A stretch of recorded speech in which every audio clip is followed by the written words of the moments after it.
Welcome to the Copreneur Path Podcast. Welcome to the show that is all about the path from cop to Copreneur. I'm your host, Adam Wills. With this podcast, I am going to help equip you for your own post-law enforcement entrepreneurial journey with lessons learned from my experience growing a successful post-Leo business. You'll also get to hear from fellow Copreneurs and experts in business and marketing whose advice will give you an edge against the competition.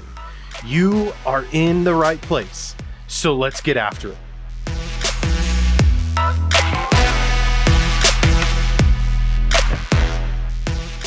All right, welcome to the Copreneur Path Podcast. I'm excited today because I've got a return guest on the show, good friend, and somebody who I hold in high regard. When I think Copreneur, this is one of the people's faces that I think of, and that is Scott Savage from Savage Training Group. Scott, welcome back to the show. Adam, thanks for having me. Have you had a second person on twice before, or am I the first repeat customer guest?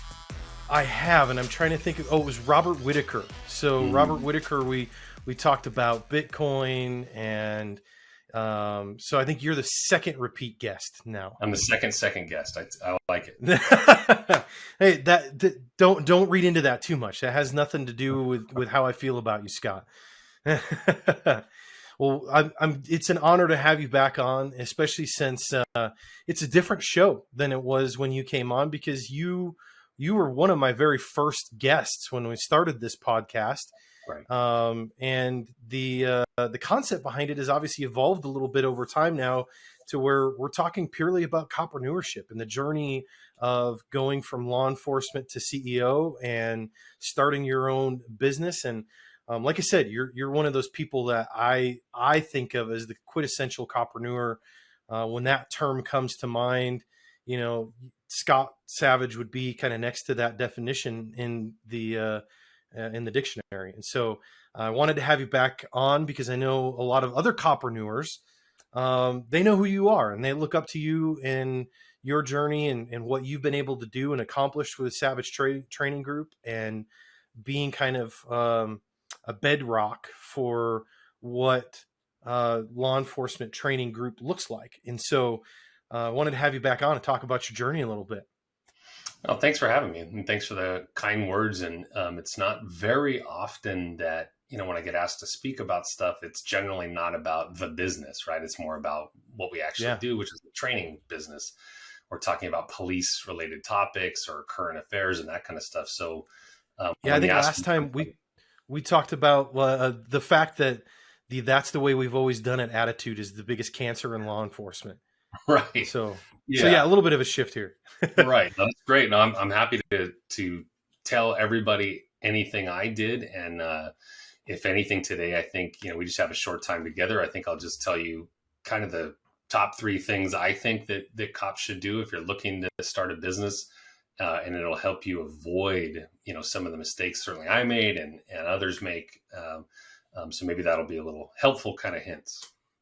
Yeah, I love that. I think top 3 lists are fantastic, especially for podcast conversation. So let's go through that list and let's just unpack those together and have a conversation about it. So you want to start at number 1, Scott, or you want to start at number 3? Does it even matter? It doesn't matter. Well, maybe it does matter. Maybe this is the top priority one because it's the first one that I wrote down when I was getting ready for today's interview. And I think if you don't do anything else, maybe do this, right? I'm a working police officer. I own a business.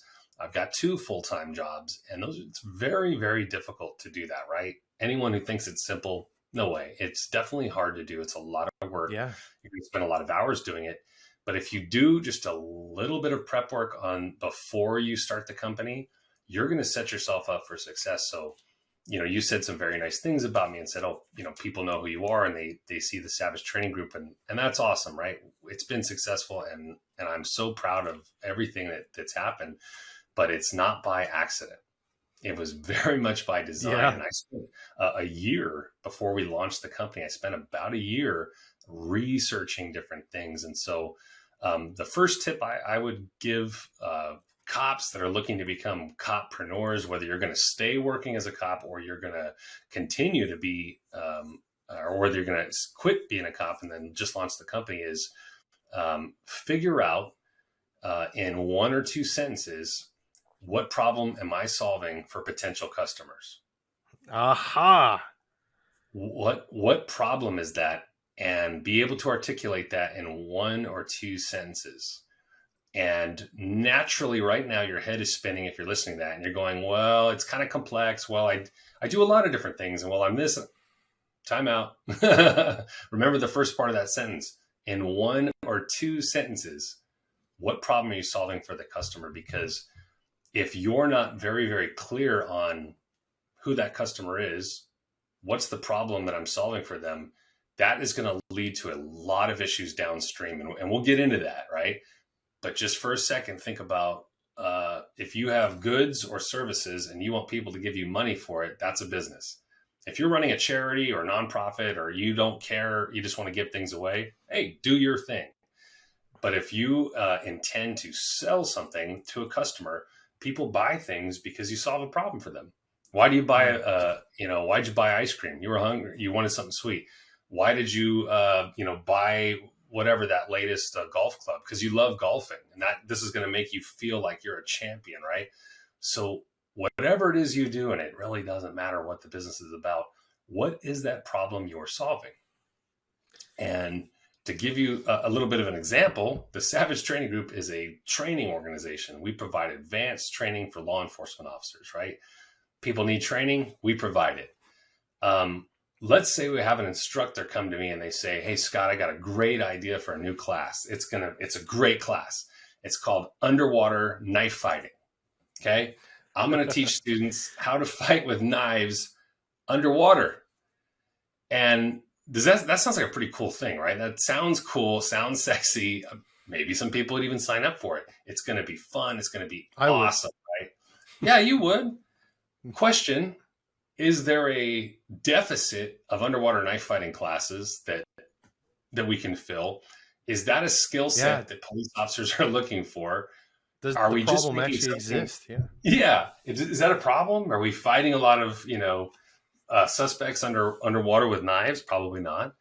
So there's a difference between something being cool and maybe this instructor is the best underwater knife fighter around. That's a different discussion, right? Because if we want people to give us, money for something, we have to solve a problem for them. So know the difference between being good at something and being able to solve a problem, right? You might be the best at whatever your particular field is. Is that something that people need and want? You might be the best pan flute player. Yanni, master of the pan flute. You know Yanni. Come on, Adam. Yeah. You've got his albums. Now, no, I don't, but I remember him. Yeah. You might say, I am the best pan flute repairman in the land. You probably are. You might be the only one. Is that something people are looking for? And so just get really clear in your own mind about what you do, and then ask yourself, is this an actual problem for people? Or am I going to spend all my time trying to convince people that they have a problem and then convince them that I can solve it for them? So that'd be tip one. Figure out what problem you solve for your potential customers. I love it. And you're speaking my language as a story brand marketing expert. That is the problem is the single most important thing, because there is no purpose in being in business if you're not solving a problem. As soon as you stop solving problems, you don't have a business anymore. People aren't going to pay you to do squat. And, I always like to say that the golden moment in business, when things really click for you as a business owner, is when you identify where the intersection of one who and one problem exist, right? So what I mean by that is the one who is, well, who is the character? Who's the hero? Who's the customer, right? And identifying exactly who they are. I mean really drilling down to this very specific nitty-gritty details of who that person is, what makes them tick, what motivates them, what their transformational identity is, meaning who do they want to be tomorrow that they aren't today, and how then does my product or service help them get there? What problem am I solving that is keeping them from getting to where they want to be, right? So at the intersection of one who and one problem, that is the golden moment in business where things really come together and make sense.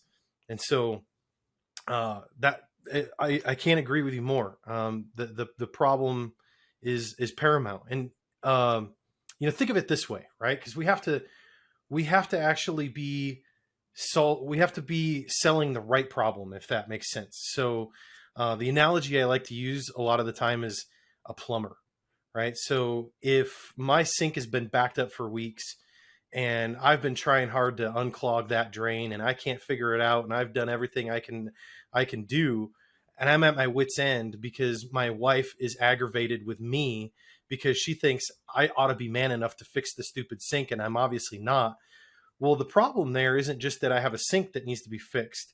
The problem is that now I feel this inner anxiety about my manhood because my wife doesn't think I'm capable of getting it done. Mm-hmm. So which plumber am I going to hire? Am I going to hire the plumber that just says I'm a plumber that can fix your sink? Or maybe there's this plumber that says, you know what, I understand what it feels like to have your wife question your manhood if you can't figure out basic plumbing stuff. So here's what we're going to do. I'm going to help you out because we're going to get your wife out of the house to go do something nice. And while she's gone, I'm going to come over and fix the sink, and she's going to think you did it. And now you saved the day, right? Like, so right. It's about getting really specific about the problem, right? You've got to make sure you're actually solving the right problem. Yeah, that's it. And, and if, Adam is talking right now, he's a marketing guy. He's got the experience to do it. So, I think if you're you're listening to this and you're having trouble kind of narrowing down on what is the problem that I solve, I had this great idea for a business, and I already came up with the name and all that kind of stuff. And then now you're being told, well, wait a minute, you got to figure out this really kind of tough thing. Bring in someone like Adam to help you. Right. And that would be a great segue to my second sort of tip, which would be this. Either before you do that, let's summarize. Sorry. No, it's okay. Hey, we're doing a list here, Scott. We got to make sure we hit the. So number one, you said, was figure out what problem you solve. Okay, that's number one. Yeah. Figure out what problem you solve. Right. Okay. Right. So all right, go ahead. Number two. What is your number two? I would say number two is either hire an expert or become an expert. And here's what I mean by that.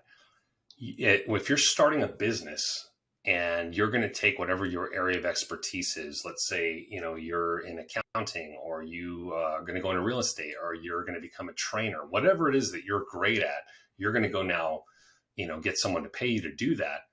There's a lot of other things that go along with owning a business, right? So there's going to be a website. There's going to be a way for people to give you money, accounting issues. There's going to be marketing. There's going to be advertising. Oh, those are two different things. There's going to be who's going to answer the phone? How is the phone going to get answered? Is it ringing to yourself? There's a million little things you're going to do. And are you an expert in all of those things? Because I know I'm a police trainer, and I employ other police officers who go out and train. And there's two things that I'm an expert in: teaching and the stuff that I'm actually teaching, right? This law enforcement subject matter. After that, right. Pretty short list of things that I'm an expert in, right? But I just told you there's a lot of other things that go on to this with this business. Here's the things I'm not an expert in: marketing, advertising, accounting, web design, social media. You see where I'm going with this? Now, I can either go out into the world and say, I'm awesome at training, and I'm awesome at what I'm training you, and the rest, the website looks like garbage. The bills sometimes don't get paid. The social media is really not there. I don't know how to do it. I'm probably not going to be really successful, right? And assumingly you're launching a business, you want to be successful. Whether you want it to be big or small, you want it to be successful, right? You want to make some money doing it. So you're going to either have to learn about all those things I just mentioned: marketing, advertising, accounting, and the list goes on. You're going to either have to learn about those and develop some expertise. Now, maybe you're not really going to become an expert, but some expertise. Or you're going to have to pay people to do what they're good at, right? Adam and I have worked together, and I've hired Adam and said, Adam, you are really good at this. Can I give you money so that you can go do what you're good at? And then I can go do what I'm good at. Because, when you're first starting, your first however long, month, year, or whatever time frame, yeah, you're doing everything yourself, right? You're handling all the stuff. You're the custodian, you're the CEO, and everything in between. That's all you.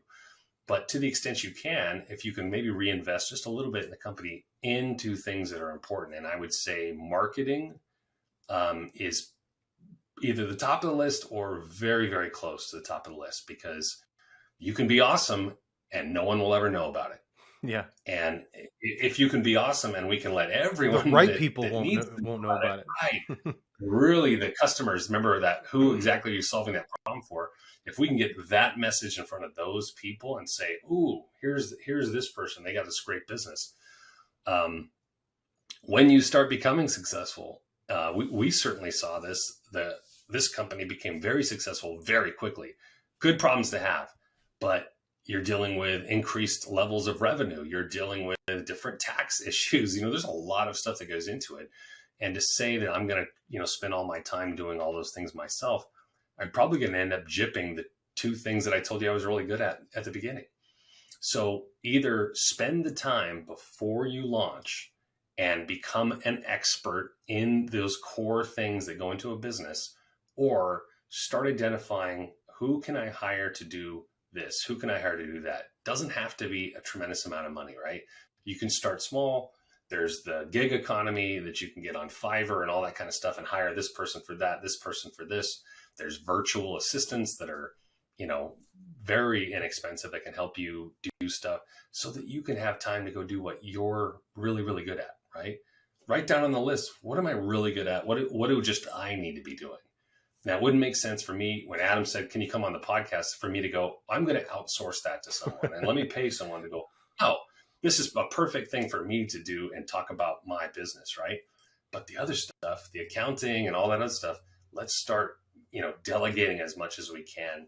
And if you're just starting out, I realize you're not going to have this big team of people you're hiring. No, stay lean, stay very lean, but take the time before we pull the big red handle and launch this thing.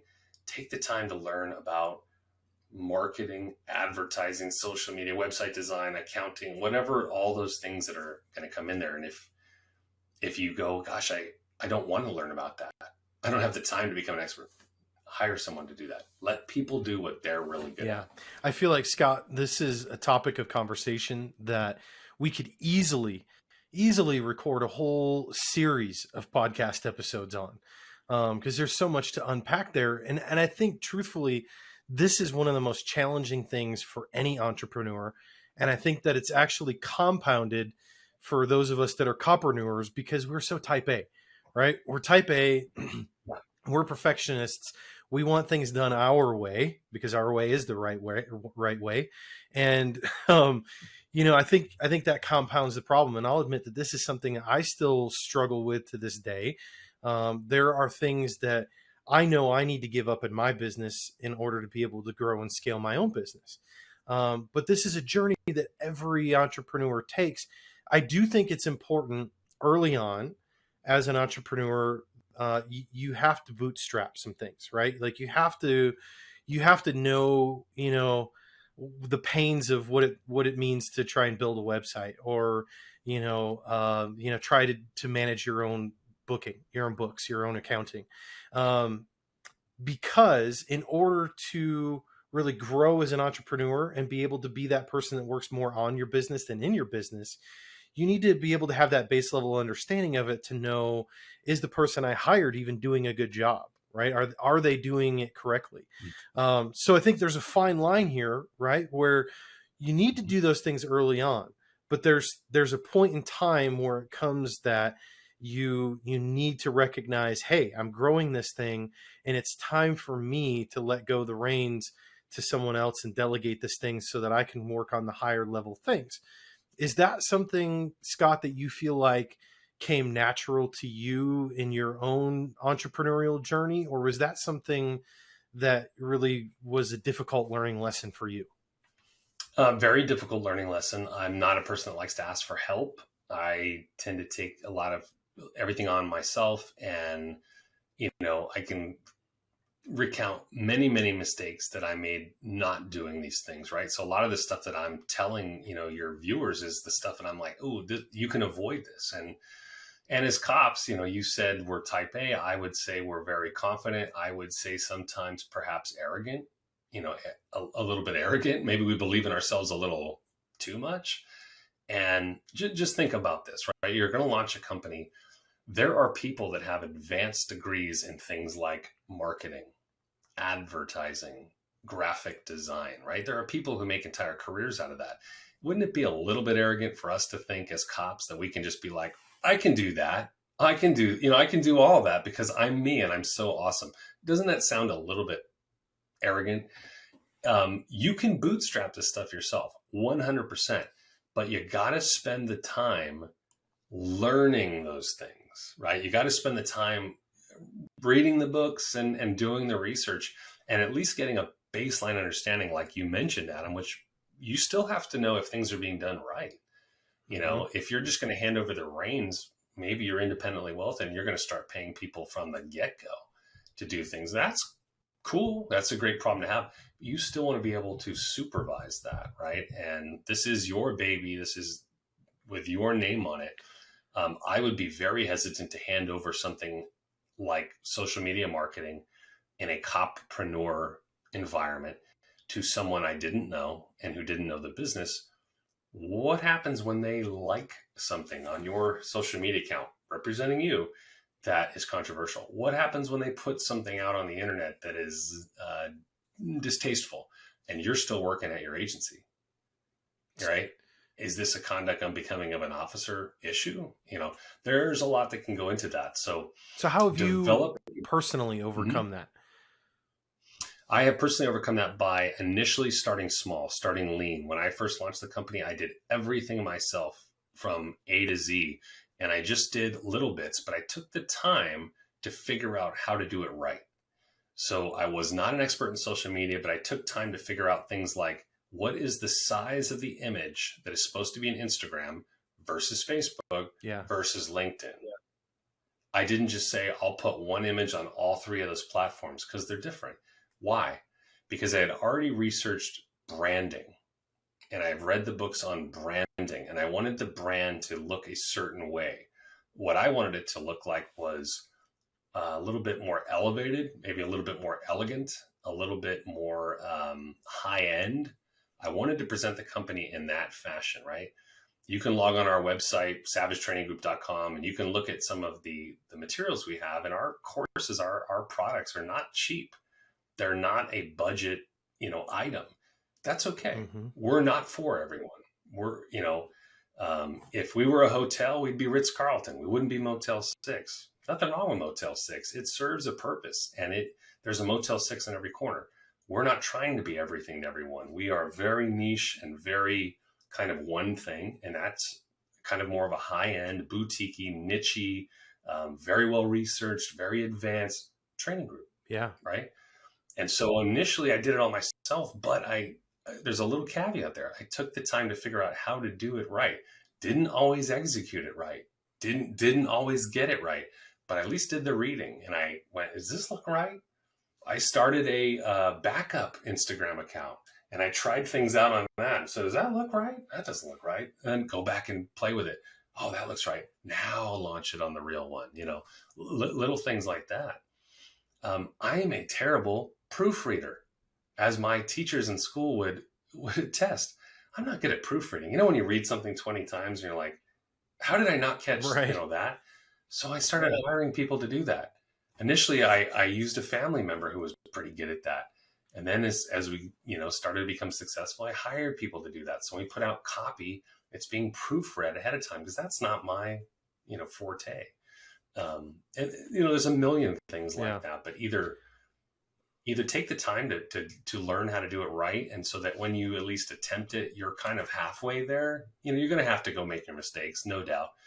But learn what right is and continue to learn that. And then once you become successful, you can start farming out some of that work, and you'll be able to write proposals, and you'll be able to speak with these experts and be like, I know what right is. you're now educated, right? I know what needs to be done. So no one can kind of snow you by using industry speak or something like that where you're going, I don't know, it must be correct. Well, so let's summarize number 2 here. Number 2, you would say, is probably to identify the areas in your business that you need to either hire or become an expert in. Is that right? Yeah. Awesome. Yeah, so what's your really number is. 3, Scott? Number 3 is don't do the fun stuff first. Now, that is, if you think about it, I think that most people, when they come up with a business idea and they start getting excited about it, the first thing they do is all the fun stuff. They start thinking about, what should I name this? Because it's fun to name it. I'm going to name it whatever, this cool, clever name, right? And then it's like, oh, I'm going to design a logo, because the logos are fun. And what should our color scheme be? Ooh, let's design some. Hey, I'm going to hop on Squarespace and make me a website, because websites are fun and websites are cool.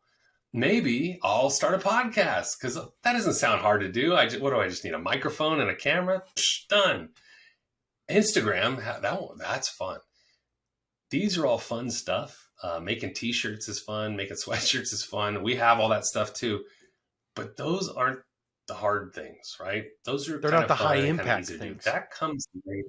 Necessarily. Yeah, it's just it's not going to be the make or break stuff. No one's going to be like, well, the company sucks, but their logo's great, so I'm going to give them money. It just doesn't work like that. You're going to have to do the hard prep first, meaning research. Just look at who are your potential competitors. Are they successful? You don't have to be. You don't have to start a business and be the only person doing it. Because if you're the only person doing it, either you're really original or there's a reason no one else is doing it. Other people have tried to do it, didn't work. It's not successful. It's okay, but you're going to do the research on your potential competitors. You're going to learn about marketing. You're going to learn about advertising. You're learning about business principles. If somebody says, can you write me a proposal on this? I'd like to give you money. Can you give me a proposal? Have you ever written a proposal before? Or do you know what that should look like? Social media, are putting pictures of your spaghetti dinner on your personal Instagram account is cool. But this is a different thing, because now you're going to have a social media accounts, intending to advertise and sell your business, right? So you're going to need to do the research first and the hard stuff first. Have you established a business entity in whatever state you're in, right? Have you started an LLC or an S Corp or an incorporation rather? How are your taxes going to work, right? What happens if you're successful out of the gate and you start making great money? How are you going to invoice people, and where is that money going to go? Yeah. QuickBooks, are you doing it? Is someone else doing it? Is no one doing it? That doesn't sound like a great idea, because making all the fun stuff and the logos and working on the website, it's fun, right? It's fun to do some of those things and coming up with a name and all that stuff. And then you can design cool t-shirts and hats and give them away. And that's all awesome. And that's part of the thing, right? We do it. Everyone does that, but that's not the real stuff, right? And hop on Amazon right now and get you some books on business, right? I'm sure there's a million. And if you say, I'm working right now, I really don't have time to read those books. I don't have time to learn about marketing. I don't have time to learn about social media strategies. That's a red flag. If you don't have time to read the books and you don't have time to do that research, how in the world do you think you have time to launch a successful business? Now, if you want to make a hobby business, go forth and conquer. Like, do whatever you want. That's cool, man. If you're just, hey, I'm just doing this for fun, man. I'm going to brew some beer in the closet and I'm going to sell it. We're going to call it Cop Beer or whatever. And I'm going to give it away half the time. Dude, no problem. Forget everything I just said. But if you're looking at like, hey, I want a successful business and I want to, either quit being a cop, or I want to pivot when I retire, or I want to run both of these things. And like Adam just says, I want to basically, what'd you say? I want to work on the business. I don't want to work in the business. That's where you want to get to. That's cool. You're going to have to do all that hard work ahead of time. So let's put a pause on the logos and all the cool t-shirt ideas you have. And let's go really grind out and learn these more difficult concepts. And again, if you say you don't have time, to me, that would be a red flag, right? Because you're going to spend hours hours every single day. You're going to spend hours on a business I building think, it into something you know, from successful. my perspective, what I've seen, the most successful entrepreneurs are the ones that look for and devour as much knowledge as they can possibly gain when it comes to business, right? And I'm not talking like like when people think of business books, they're like, oh gosh, right? Like, but there's a ton of really great books out there. If you're watching on YouTube, you see some books behind me on my shelf: The 4 Hour Work Week and How to Write Copy That Sells and Business Made Simple. Those are all really great books. What I like to do is figure out ways to actually multitask, if you will. I love to be able to sit down and read books. Don't get me wrong, but I very rarely can find the time to just, you know, kick my feet up in the recliner and sit there and read.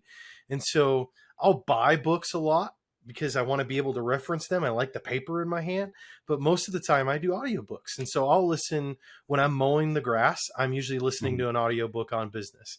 You know, when I'm driving somewhere by myself, I'm usually listening to audiobook or a podcast about business.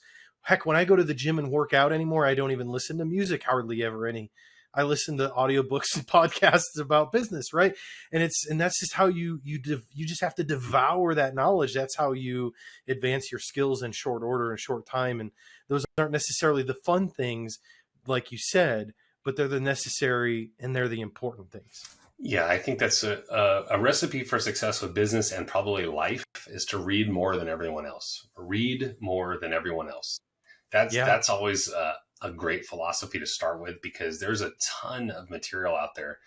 YouTube, podcasts, books, the Leo to CEO, the organization you have, I think is phenomenal. What a great idea, right? Hop in that organization, be a part of that group and start learning from people that have already done it. Because one of the nice things maybe about being a law enforcement officer and starting a business is that almost to a person, every single cop who's a business owner that I've asked for help or advice or I've run something by has been like open arms. Yeah, do this, don't do that. Let me hook you up with a guy that I use. Very, very communal. And that's kind of maybe, I don't know if that's how it goes in other businesses line. I don't think so. So there's a lot of folks out there who are cops and we all kind of consider ourselves on the job, right? You can go to any state and you tell some cop, hey, I'm on the job too. It's like, hey, welcome, brother. What, how can I help you? And show you a good time over here. So Yeah. you have a lot of resources. And you're right. And that same environment does exist in the LEO to CEO community. And thanks for bringing that up. It's a great opportunity here to remind everybody that the Copreneur Path podcast is sponsored by LEO to CEO.com. And so the LEO to CEO community has been phenomenal. And it's just a group of fellow Copreneurs that are all wanting to share resources with each other, ideas, bounce ideas off of each other, learn from each other's mistakes and successes. And it's an awesome opportunity, regardless of where you're at in your copreneurial journey, to have that sort of, it's especially for those of us, Scott, that are no longer on the job. I think we tend to enjoy it even more than those that still are, because the LEO to CEO community is our sense of camaraderie and brotherhood anymore. Because we don't get that anymore. We're not on the job. And so, we kind of miss that connection, and this community has definitely created that connection for several people. So thanks for bringing that up. Why don't you recap? What are your three points? Yeah, there's probably a million points that we should make before you launch a company, and maybe we'll come back and do all the other ones someday. But I think these are three that would at least get you started in the right direction. There's going to be a lot of stuff you're going to have to do as things go by. But the first one is, in a sentence or two, what problem are you solving for potential customers? And that you want people to give you money for something. Remember, people really only buy things because you solve a problem for them, right? And you can kind of think about that. And the last time you bought something, I was really just solving a problem for myself. So you're going to have to become clear on who the customer is and what problem am I solving. I would caution you about trying to be everything to everyone. Right? Don't start I'm a law enforcement training business and I also train security and I also bake pies and I also wash cars and I'll do anything. You call me, I'll do anything. Right? Yeah, I did that we once too. we all have struggled with that. And you're going to just be your thing. We're really clear. This is what we are. We're really clear on the mission here. I know who the customer is. I know what the problem is. I know how we're going to solve it. And that, once you figure that out, Adam or whoever you hire to help you with marketing, it's going to help weave that into your messaging, right? So everything on the website, the social media, when you go talk about your business at a conference or wherever it is, you're going to be talking about that. The problem, here's the problem. Here's why I can solve it. Here's why you need to hire me. So that's number one, really figure out what is the problem, who's the customer, how do I solve it? The second one would be either become an expert or hire an expert, meaning spend the time researching all the things that go into a business. This not just you're an awesome cop and you're awesome at what this business is. There's a ton of other stuff. The minute you say, this is going to be a business, not a hobby, not a charity, not something I'm just thinking about. Business is a different thing, right? That's a formal entity that's going to come along with accounting, social media messaging, website design, and it doesn't have to be complicated. None of this has to be this huge thing. It actually can be really clean and simple and small, but you just want to be clear on what those things are.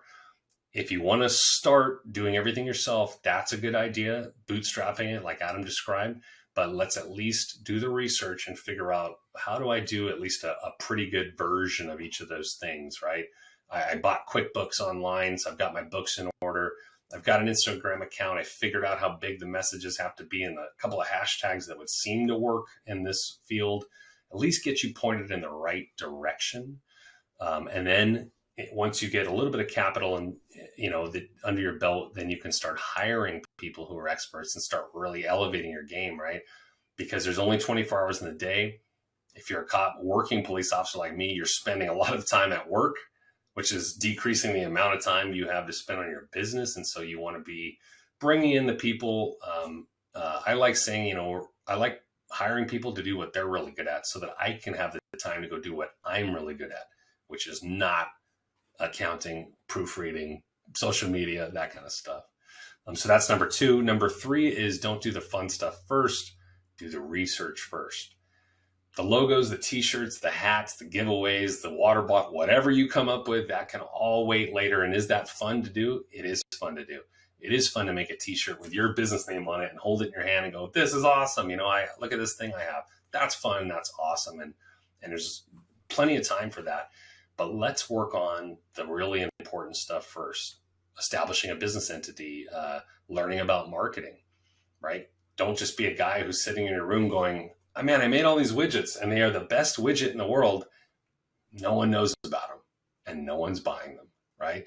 So you're going to have to learn about how do all those things work. I spent a year reading, consuming information before I launched the company. And I really think that's why it was successful. I think the Savage Training Group is successful. It was successful very quickly not because of any magic, because of the research. So that the first time anyone ever heard of it, it was already like, boom, everything's set up. The website looks great. The messaging is solid. The books are in order. The credit card processors work. Everything looks squared away. Boom. And then we launched it and people went, okay, I like it. I'm going to start, giving them money to purchase their training services. So just take the time to do it. And just remember, if you say, well, I don't have the time for that. Ooh, that's probably a red flag because this is going to take you time. Hobbies are one thing, but successful businesses are going to take you a lot of time. So do the research first. That's an excellent list, Scott. Thanks for recapping that. Hey, do you have anything before we go? Do you want to promote anything that you're doing with Savage? I want to promote you. Now? I think you're awesome. I think people should contact you and they should use some of your marketing services and get involved with some of the communities you have. And as far as what we have going, we're just trying to raise the bar of law enforcement training, man. You look around, you watch the same videos I do, you see what's going on with cops and how much of that is a lack of great training, right? So much of what we go to in training classes as police officers is nothing more than like death by PowerPoint, right? And all that online, and you just fast forward to the end, right? And try to get your certificate. We're trying to do something a little bit different. We're really trying to take expert trainers and teach cops in a really fun and dynamic way. And We're just trying to be the most well-researched, best instructed, kind of just the best stuff out there. And it's been a blessing to be able to serve police officers like that. So if you're into that stuff, you want to find out more, go to savagetraininggroup.com. You can see everything we have available. We're on Instagram. We give away speaking of all these t-shirts and sweatshirts we've been talking about, we give away that stuff on Instagram. So you got one, yeah. And so check us out on Instagram. And if there's anything I can do to help, you can just get a hold of Adam and he can put us in touch. Excellent. Well, thanks for the kind words too, Scott. That was really nice of you and unexpected. I appreciate it. Well, thank you guys for tuning in for this episode of the Copreneur Path podcast. Scott, thanks again for being on the show again. Second guest number 2, as you put it. So maybe we'll have you be the first one to come back that's on 3 times. Yes, I'm looking forward to it. Okay. All right. Thanks for being on the show, Scott.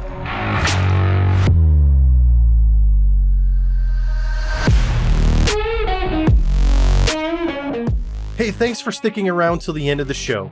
If you enjoyed this episode, please consider leaving a review at leo2ceo.com/podcast-review or in your preferred podcast listening app. I would love to hear your feedback, and it will also help other copreneurs like yourself find the show.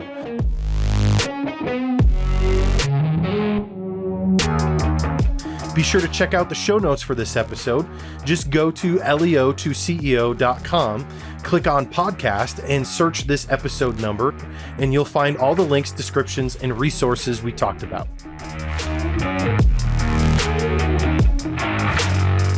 And if you haven't already, make sure you subscribe so you'll be notified when the next episode is live. Thanks again for tuning in, and I'll catch you guys on the next episode.